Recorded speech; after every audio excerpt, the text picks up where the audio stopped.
Subscribe to our channel by clicking the subscribe button. Click the bell button and enjoy the latest uploads from our channel. Photo by Kevin C. Cox / Getty Images. Star airball Le'Veon Bell, yet again, stalled in his talks with the Pittsburgh Steelers Monday, putting the running back on track to hit free agency next March. On the surface, this is just intriguing league news for general fans, and a headache for the terrible towels, but this actually could impact Atlanta's future in more than one way. First, consider this Adam Schefter's speculation. Whoa. I think it's possible Le'Veon Bell sits out first half of the year if he doesn't get a long-term deal done. Schefter's speculation here actually works in Atlanta's favor. The Falcons will head up to Pittsburgh in early October for an AFC matchup, and if Bell wasn't on the field, that would make it substantially easier for the team to get a key road win early in the year.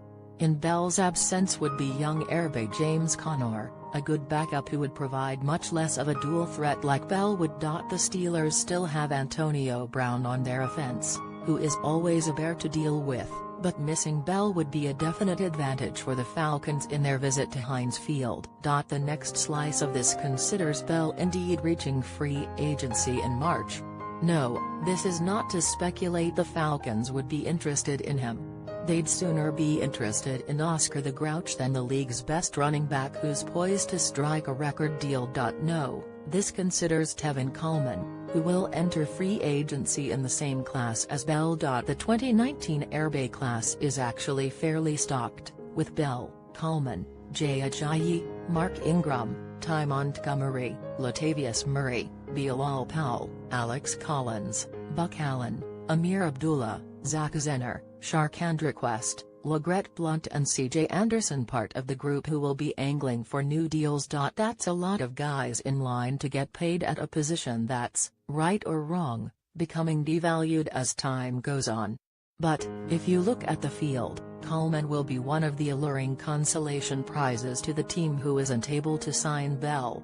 That probably positions him to make even more than Jerick McKinnon made when he went to San Francisco 4 years, $30 million for a cash-flush team who just missed out on signing Bell and needs an explosive playmaker. Folks, we need to prepare for Coleman to head elsewhere.